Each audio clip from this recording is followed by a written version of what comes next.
Обсуждают результаты взлома аккаунта на Фейсбуке бывшего адвоката Юлии Тимошенко Сергея Власенко.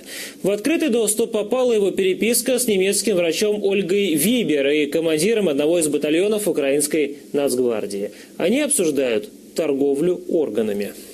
Женщина-врач Ольга Вибер торопит Власенко скорее обеспечить поставки органов. В обмен обещает украинским военным материально-техническую поддержку.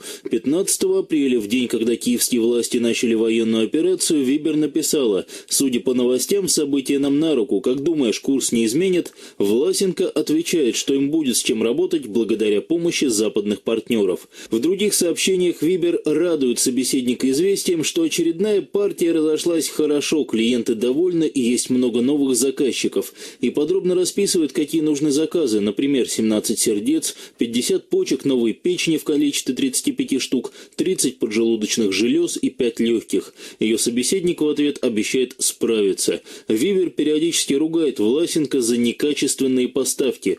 Тот в свое оправдание сетует на трудные условия работы. В ходе одной из таких бесед Вибер призывает Власенко начать работать как раньше, то есть, как можно понять из текста, изымать органы не у погибших, а еще у живых людей, тяжело раненых или умирающих. Но Власенко говорит решительное «нет». Не из моральных соображений. Ему запретил глава СБУ, к тому же он сам боится огласки. За некачественную партию уже Власенко набрасывается непосредственно на поставщика Семена Семенченко, командира карательного отряда «Донбасс». Тот обещает стараться. Власенко требует, чтобы новое изъятие Семенченко делал по технологии.